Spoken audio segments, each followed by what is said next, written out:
buenas tardes, buenas noches. Hoy tenemos un acto que para mí creo que es, bueno, y creo que todos lo podemos considerar, perdón, como muy importante. Vamos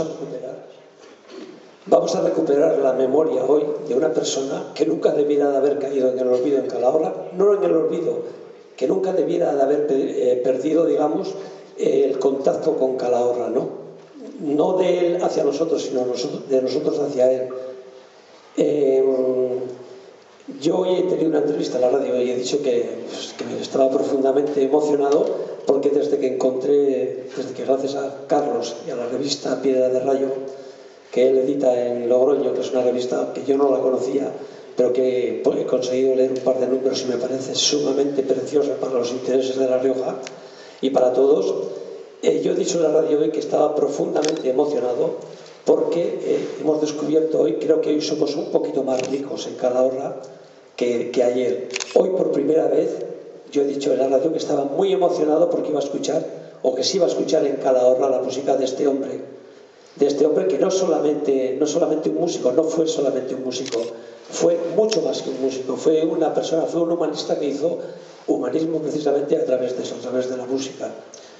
Tenemos aquí como digo, a Carlos Muntión, que nos va a acompañar en este acto que organiza los Amigos de la Historia, la Asociación Santa Cecilia, participa una firma comercial que no voy a nombrar, y además, por supuesto, está el ponente Carlos Muntión, que va a ser el que mejor nos va a describir lo que es esta figura tan importante, que yo la considero vital. A algunas personas que las he comentado, yo les he dicho, creo que esto es lo más importante que nos ha pasado en los últimos 100 años. ¡Hola! ¡Exagerado! ¿Dónde vas? Yo creo que la figura de Ruperto Ruiz de Velasco es una figura que debiera tener en Calahorra, debiera de ocupar en su historia un lugar muy, muy importante, muy importante, y hoy creo que es el comienzo, o debiera ser el comienzo, de la recuperación de su memoria.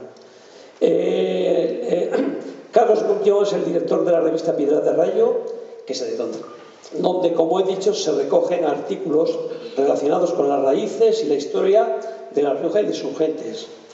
Y fue en esta misma revista donde se incluyó la reseña biográfica de Ruperto Ruiz de Velasco, dándonos a conocer la figura de este músico al que hoy dedicamos este acto.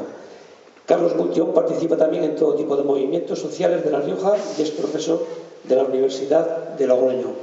Yo de momento, momentáneamente os dejo con él, espero que se prodigue, porque él pueda hacerlo, supongo, y nos dé toda la información que pueda sobre este hombre del que hoy reivindicamos su memoria.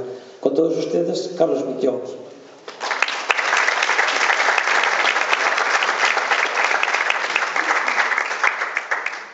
Voy a probar a hablar sin micrófono, o se oye desde atrás. Sí. Sí. Gracias por la presentación, gracias por venir a este acto.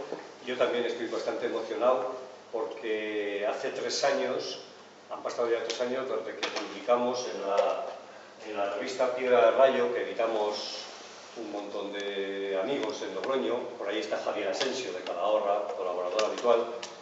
En esta revista hace 3 años le dedicamos incluso la portada a este personaje que tenéis ahí en la foto, que nació en Calahorra el 27 de marzo de 1858. Y que cuando supe de su existencia, pues me pareció una persona con una biografía fascinante, y no entendía muy bien por qué en La Rioja, y incluso también en Calahorra, porque era un personaje tan desconocido, cuando llegó a tener una fama enorme, llegó a ser considerado el músico más popular en la Zaragoza de finales del siglo XIX, además de otras muchas cosas que rápidamente contaremos aquí. Entonces estoy muy contento de que aquí en Calahorra se haya organizado este acto, que de alguna forma es recuperar la memoria de Ruperto, y espero que a partir de ahora pues más cosas podamos saber de este hombre. De momento, hace un año se publicó en Zaragoza un libro que es la reedición de un libro sobre la jota aragonesa había escrito Ruperto, y ese libro, esa reedición va acompañada, es es un trabajo de una profesora de la universidad y va acompañada también de una biografía de este hombre en el que aporta algún dato nuevo sobre lo que ya conocíamos. En estos 3 años también, por ejemplo, yo he podido encontrar casualmente, casi siempre, alguna partitura más de este hombre, partituras que pongo a vuestra disposición si alguien está interesado en seguir montando algunas de estas canciones. Pues eso, estoy muy contento y muy emocionado. Bueno, yo os cuento cómo supe de esta persona. Esta es un grabado de Ruperto Ruiz de Velasco y es el grabado que más se repite, porque este grabado apareció reproducido a lo largo de 20 o 30 años por muchas publicaciones. Creo que va a aparecer también una foto que es también la portada de una revista que se editaba en México. O sea que a México llegó la fama de este hombre. Yo os cuento cómo tengo noticias de cuartillas. Hizo fotocopias que se las iba a repartir a todos sus hijos y nietos. Y esas cuartillas son las que le cayeron a Almudena, compañera de trabajo mía, y en esas cuartillas Eduardo contaba la vida o un resumen de la vida de su abuelo Ruperto. Eduardo, que es el que escribe todo esto, en esta fotografía es el que está sentado, está en el centro, sentado tras la mesa. Este hombre, esa foto está tomada, arriba viene el año 1932, es en la época de la República, en España, y esta es la redacción de un periódico que seguramente en aquellos años de la Segunda República Española era el periódico más leído, El Sol. Se editaba en Madrid y ese periódico desaparece después de la guerra, en el año 39, cuando el edificio que ocupaba la redacción del Sol es ocupado para, desde allí, editar un nuevo periódico que era el periódico de la Falange Arriba, que creo que los que estamos aquí, casi todos, lo hemos llegado a conocer. Ese periódico se editó en este lugar que en este momento era la redacción del Sol. Este Eduardo también fue un pionero en periodismo. Él realmente había estudiado Derecho, pero trabajó de redactor jefe y en algún momento fue el director del periódico El Sol. Casi es más importante por otras cosas. Este inventó un programa radiofónico de radio, que es el primer programa que se emite en una emisora, que es el origen de la emisora que hoy llamamos la cadena SER.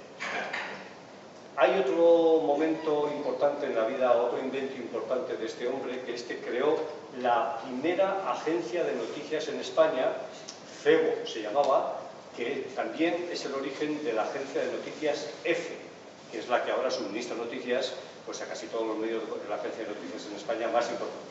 Bueno, pues este hombre con gafas sentado tras la mesa es el inventor del primer noticiario en la radio. Lo hizo este. Bueno, pues este es el que escribe unas cuartillas sobre su abuelo para repartírsela a sus nietos y que sus nietos no pierdan la memoria. Entonces me pasa este documento, empiezo a leer y me resultaba, os digo, sorprendente que yo nunca había oído hablar de Ruperto. Yo soy de Logroño, soy de Tricio, he vivido aquí y he estudiado en la Universidad de Zaragoza, ni en Zaragoza, donde fue más famoso que aquí, tampoco allí nunca oí hablar de él. ¿Qué es lo que cuentan estas cuartillas que luego hemos podido encontrar algún dato nuevo? Bueno, en estas cuartillas lo que cuenta es que este hombre nace en Calahorra. Este es un grabado más o menos de la época, mediados del siglo XIX, un grabado de Calahorra, y este nace en el año 1858. Su padre se llama Pedro, su madre no me acuerdo, está por ahí. Bueno, yo casi todo lo que cuente lo tenéis en esta revista, y hemos tenido unas cuantas revistas a 5 euros para que os las llevéis si queréis a casa. Bueno, pues ahí está el nombre de la madre que he olvidado. Justa. Gracias. Pedro y Justa. Estos dos parece que proceden los dos de un pueblo burgalés, Valle de Mena, se llama el pueblo. Está cerca de Villarcayo. Entonces, no se sabe muy bien, seguramente buscando trabajo, aparecen aquí en Calahorra y se establecen en Calahorra. Y Pedro acaba siendo maestro en el año 1830-1835. Os sitúo el contexto porque es el momento, 1833, de la primera guerra carlista, la guerra que va a ganar Espartero, por ejemplo, ¿no? Esa empezó en 1833. Bueno, pues en esos momentos, en esa década de los años 30 del siglo XIX, este Pedro es el maestro en Calahorra, un maestro pobre y, como eran los maestros en este momento, que ni tenían sueldo, ni tenían escuela, o aprovechaban a veces habitaciones de su casa y cobraban en especie. Los alumnos que iban a la escuela, que serían muy pocos, pagaban en trigo que él transformaba en harina para poder tener pan, para comer. Este matrimonio, Justa y Pedro, acabaron teniendo 11 hijos aquí en Calahorra. De hecho, Ruperto es el último hijo y es hijo póstumo. Cuando él nace, acababa de morir su padre. Su padre debía de ser tan buena persona, tan humilde por otra parte, tan maestro por otra parte, que acaban buscándole un trabajo, acaban vinculándolo a la catedral de Calahorra para que tenga un sueldo. En el siglo XIX esto era habitual, te hacían una especie de trabajador de la catedral y podías tener un sueldo que era pequeño pero que le suponía un ingreso estable, porque sus ingresos como maestro eran muy inestables. Había años que tenía maestros, o sea que tenía alumnos, y había años que tenía menos alumnos. Este estaba tan emocionado con que tenía un trabajo fijo, diríamos hoy, que iba por la calle y le felicitaba a la gente aquí en Calahorra, y él siempre decía lo mismo: qué bien que ahora voy a tener pan seguro para mi familia. Bueno, pues cuando se murió, en Calahorra todo el mundo le llamaba, ya sabéis cómo sois en este pueblo, le habían puesto su apodo, Pan Seguro. Así, nadie sabía cómo se llamaba, todo el mundo le llamaba Pan Seguro porque era lo que este hombre repetía. Bueno, pues este hombre tiene esos 11 hijos, fallece, su viuda se queda con todos y sin el sueldo ese que llegaba desde la catedral, y entonces tiene que montar una pequeña pensión, diríamos hoy, en su casa, alojar a huéspedes para tener algún ingreso. Pero aún así era poco. Su mujer acabó muriendo en casa de una hermana suya en Quere. Ahí fallece con 73 años. ¿Qué es lo que ocurre con este niño del que vamos a hablar? Esta es la partida de bautismo en la Catedral de Calahorra de Ruperto Ruiz de Velasco.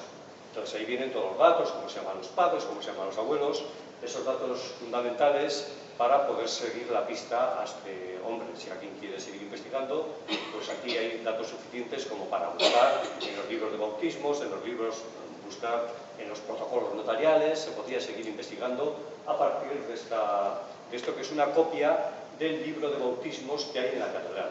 Esta copia no la encontré en la catedral de Calahorra, sino que la encontré en el expediente académico en el Instituto de Logroño, Instituto de Enseñanza Media, en el expediente académico, porque Ruperto se matriculó, hay un momento en el que se matricula en Logroño en el bachillerato. Entonces, para matricularte en el bachillerato tenían que presentar una documentación, y esa documentación era esta, la partida que la tenéis ahí. Bueno, este muchacho debió de ser autodidacta en casi todo y un portento para la música. Cuenta su nieto, el Eduardo este que hablábamos al principio, cuenta que con 5 y 6 años fabricaba instrumentos musicales, sobre todo fabricaba unas gaitas que debía de ser entre los niños famoso porque las hacía y luego las regalaba a los niños con caña verde, con unos agujeros, y entonces él tocaba la gaita de caña. Y estando en la calle con 5 añitos tocando la gaita, pasó el organista de la catedral y lo oyó tocar. Y al oírle tocar se quedó alucinado de cómo un niño tan pequeño, autodidacta, podía tocar así, y entonces podía ser un futuro músico. Entonces el organista de la catedral, sin cobrar, habló con la madre y se lo llevó, le dijo que lo permitiera ir a la catedral, que le iba a enseñar solfeo, música, bueno, pues como se enseñara la música en esos momentos. Entonces este niño, con 5 o 6 años, ya tenía un profesor que era nada más y nada menos que el organista de la Catedral de Calahorra.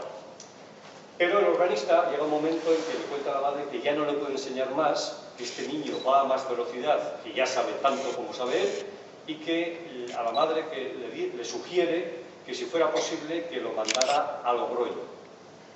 A Logroño, porque allí seguramente podía continuar su carrera, es un niño, pero podía continuar sus estudios de música. Entonces, la madre en esos momentos iban falleciendo sus hijos. De hecho, de los 11 hijos, fallecieron 7. Solo quedaron, y además en poco tiempo.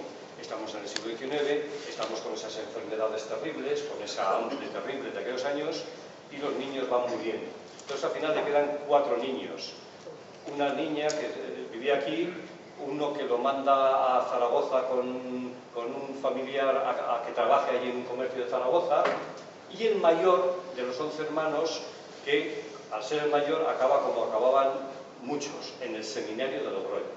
Entonces, aprovechando que el hermano mayor o su hijo mayor está en el Logroño, en el seminario, la madre decide esa misma pensión que tenía en Calahorra, irse a vivir a Logroño, alquilar un piso e intentar que allí vaya gente a dormir a su casa, que pueda tener algún ingreso. De paso, el niño este, que puede ser un buen músico, podía, con su hermano mayor que está en el seminario, aprender latín, por ejemplo, o aprender matemáticas, o aprender esas nociones en condiciones que hoy los niños aprenden en las escuelas. Entonces, se van a vivir a Logroño, a la calle Muro. En este momento hay varias calles que se llaman Muro. Muro del Carmen, Muro de Cervantes. Yo no he sabido en qué calle, en qué lugar exacto pudieron vivir estos. Pero bueno, vive allí en Logroño, y este muchacho, con 10 añitos, se planta en el café que ya existía entonces, que en Logroño es famoso, aquí habéis oído también hablar, Los Leones. La gente mayor habrá estado en ese café. Se planta con 10 añitos en Los Leones a decirle al dueño de Los Leones que él sabe tocar el piano y que quiere trabajar tocando el piano en el bar. Esos bares del 19 que eran cafés teatros.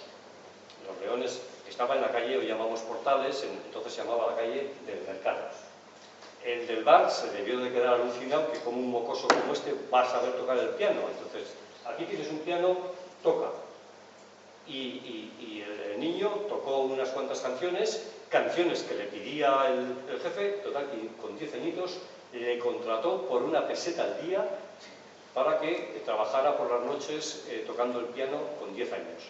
Que era tan joven que cuentan que lo tenían un poco disimulado para que no vieran que era un niño. Lo tenían allí en el rincón, sin mucha luz, tocando el piano, y los que estaban en el bar pensaban que era una persona adulta, pero era un niño de 10 años. A la vez, se matricula en bachiller en el instituto, que solo había uno en La Rioja en esos momentos, se llamaba Instituto de Enseñanza Media. Diríamos que hoy es el Sagasta. Es el mismo, el edificio sería ese, y se matricula en el bachiller. Aprueba el examen de ingreso, antes tenía que contar otra cosa. Aprueba el examen de ingreso, pero antes cuento una anécdota que Eduardo escribe en esas cuartillas y que me parece muy curiosa, porque es algo que hemos recogido, Javier Asensio seguramente también lo habrá recogido por algún sitio, no hemos hablado de esto, pero que es este niño, Ruperto, cuando nace con hernia, nace herniado.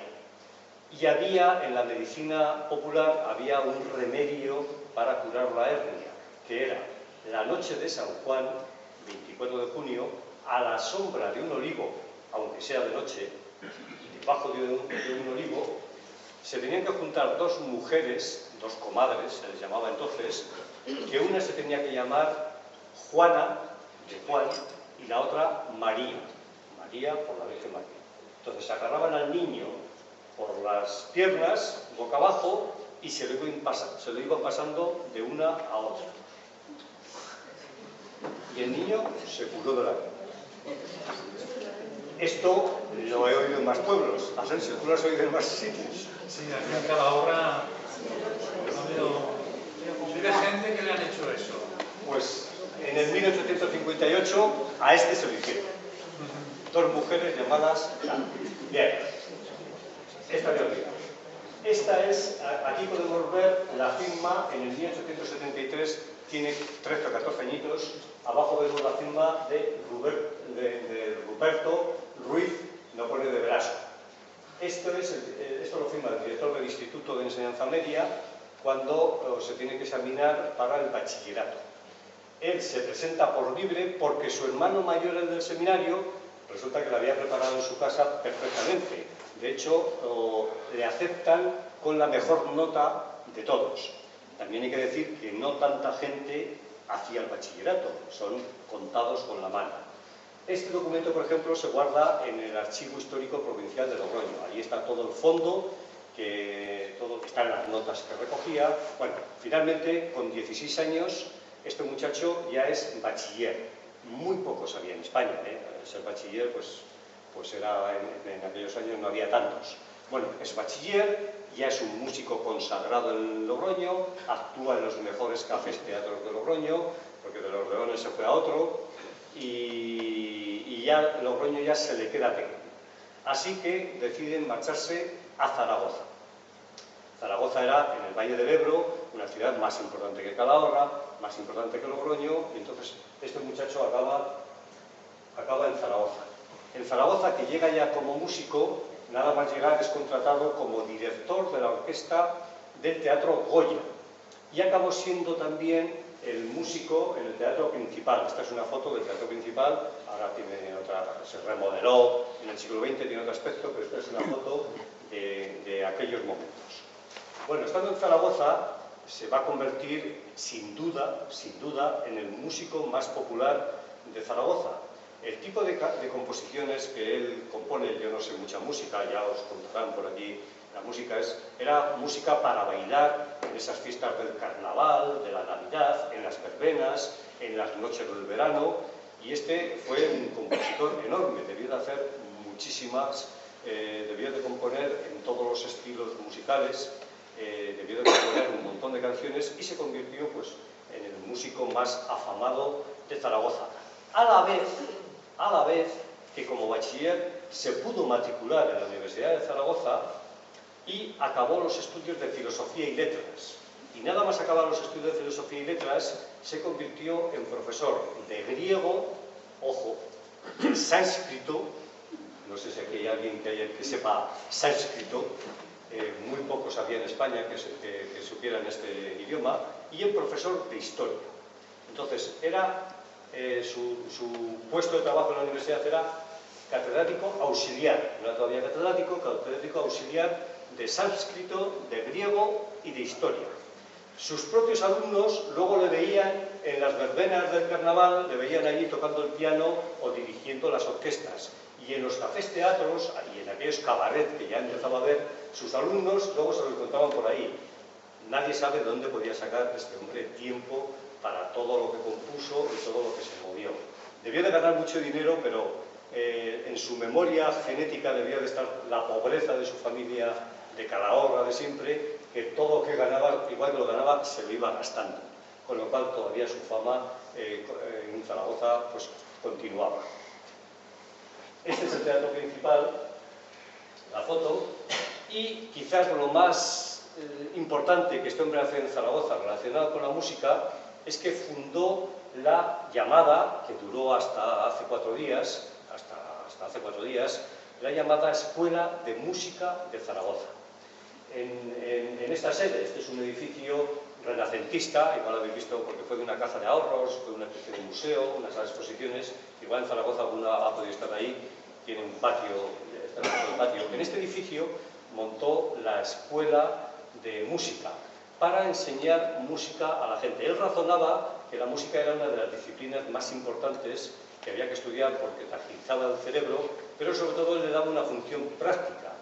Y había un dato importante relacionado con la situación política de la España del momento. La situación política de España del momento es que tenemos guerra en Marruecos, que tenemos las guerras de las colonias, que tenemos la guerra en Cuba, la guerra en Filipinas, y si eres un soldado y eres músico, pues no estás en el frente, estás detrás de los del frente tocando el instrumento musical. Entonces él razonaba que como a todos los jóvenes los reclutaban obligatoriamente y les mandaban a la guerra Y a ver si vuelven, pues si eras un músico tenías más posibilidades de sobrevivir. Así que con estos argumentos tan pragmáticos, pues consiguió hacerse un montón de alumnos jóvenes, hombres, en su mayor parte, que estaban en esa escuela de música.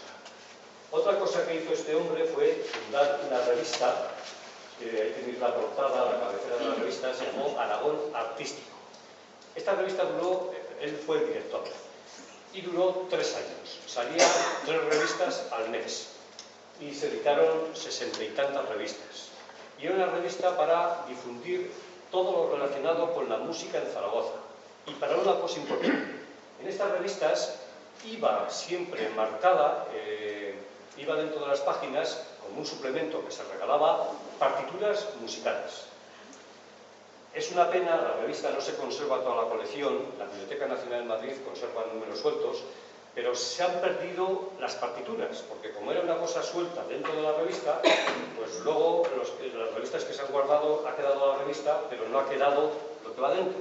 Pero si no, ahí tendrían que estar todas las partituras de este hombre y las de otros muchos músicos, porque servía de promoción para la música que se estaba haciendo en esos momentos. Siempre había partituras dentro de esas revistas que fueron 60 y tantas.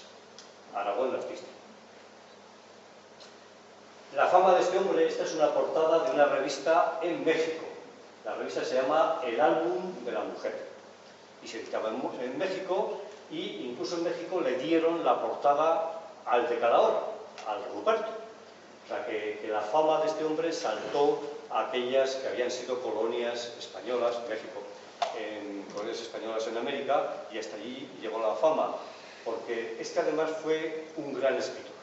Escribía en esa revista que decimos, pero también escribió algún libro.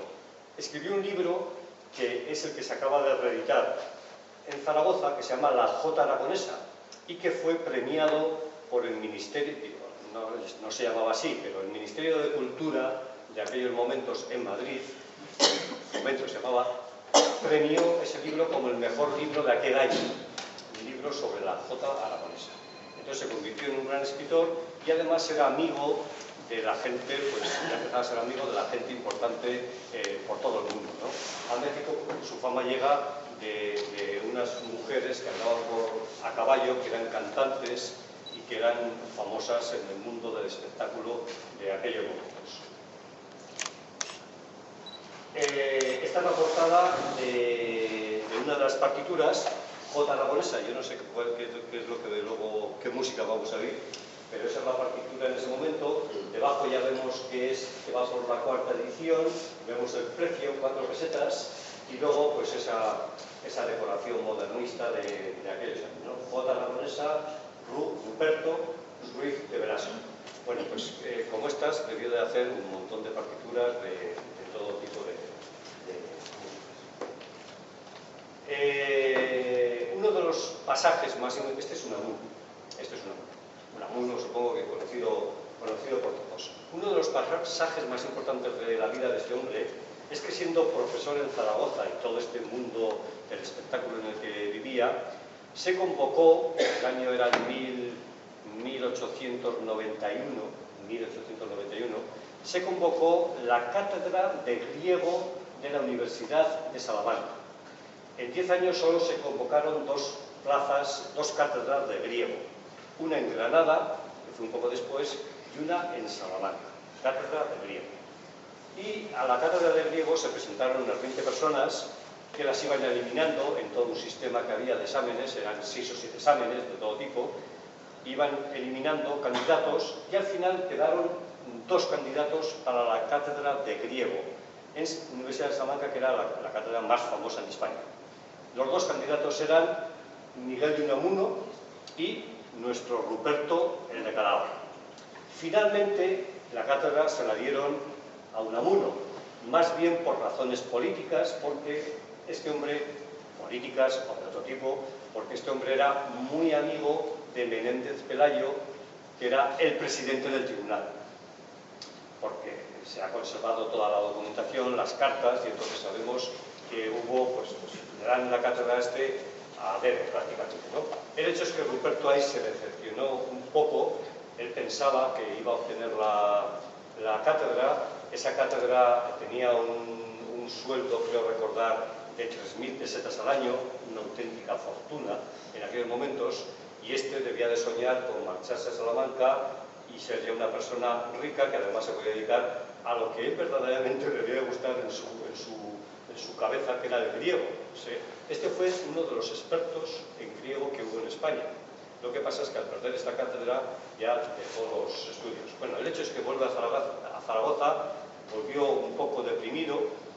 Es en ese momento en el que le envía una carta a Miguel de Unamuno, creo que os van a leer la carta que la encontramos en Salamanca. Hay una casa museo, Unamuno, porque Unamuno consigue la cátedra de griego y 6 años después, como catedrático de griego, para ser rector de la universidad tenías que ser catedrático. Entonces, 6 años después, Unamuno fue el rector de la Universidad de Salamanca. Y se conserva mucha documentación. Bueno, este hombre vuelve deprimido a Zaragoza y ya tenía 38 años.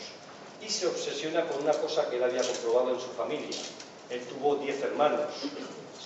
Y de los 10 hermanos, 7 hermanos murieron con 39 años. Y él tiene 38. Entonces empieza a pensar que ya su vida se la acaba. Efectivamente. Hizo 39 años y se murió. Eduardo, ese que hemos visto en la primera foto, su nieto, ese lo cuenta porque él estaba testigo. Y cuenta incluso las palabras que este hombre decía. Entró con las fiebres muy altas y al final acabó falleciendo y falleció con 39 años. A partir de ahí, pues la memoria se ha ido perdiendo, su música ha ido quedando, mucha de ella ha sido plagiada. Me contaban en Zaragoza que han encontrado partituras que se sabe que son de este hombre, pero que ahora están a nombre de otras personas, ya sé, lo habitual con los derechos de autor y estas cosas en aquellos momentos que había, que eran así. Y al final, eso, acabó falleciendo, está enterrado en Zaragoza y aquí lo dejo, ¿no? No sé cuánto tiempo, es que va a haber música también. Puedes seguir, si quieres, un poquito más.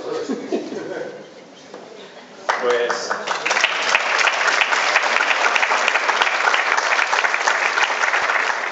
pero que no es momento para contarlo aquí. Pero más adelante yo espero que se pueda seguir abundando en esta figura. Espero que vayamos rescatando su obra y sobre todo quiero decir una cosa, este hombre es nuestro. No me importa que digan, no, bueno, es que su carrera la ha hecho fuera, fue a Zaragoza, me da igual. No sabemos qué vinculación siguió manteniendo con su ciudad. No lo sabemos. Eso, como todo, es materia de investigación también. Pero, en cualquier caso, hay otra cosa que me choca, ¿no? Y es en esa revista de Aragón Artístico, cómo este hombre, recurriendo al Ayuntamiento y a la propia Diputación de Aragón, quiere que se cree una escuela donde se pueda enseñar por un módico precio de matrícula solfeo.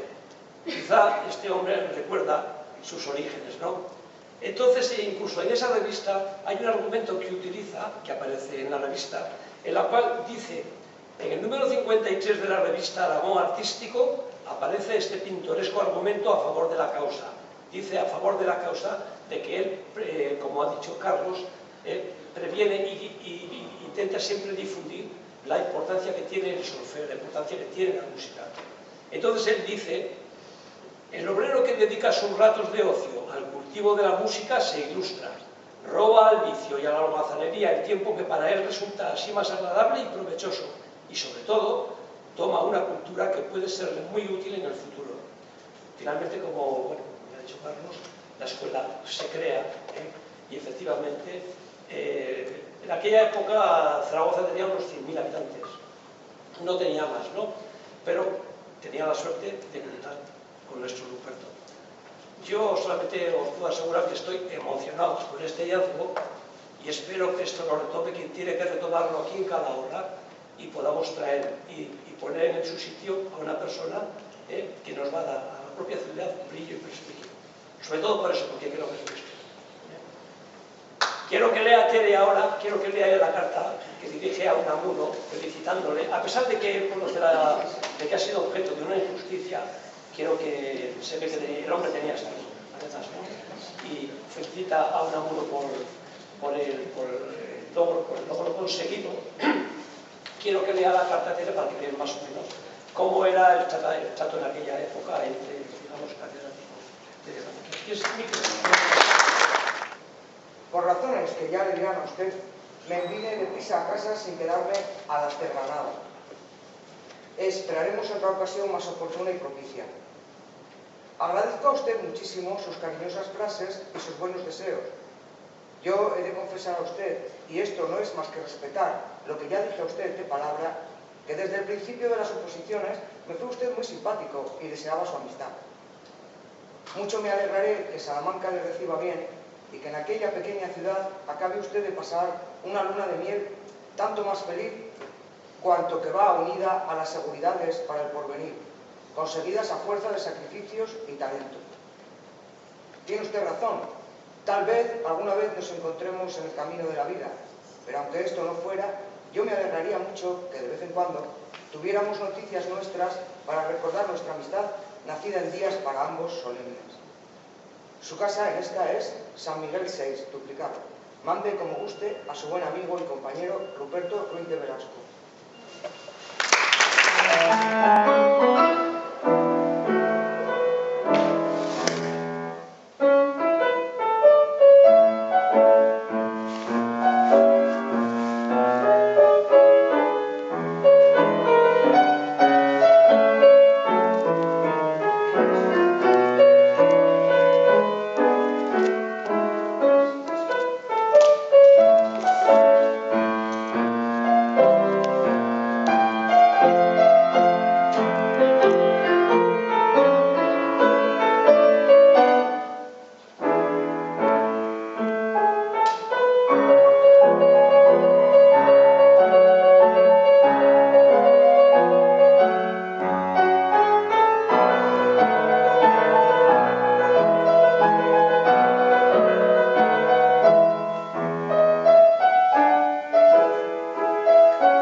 más, ya no hay manera que trabajéis.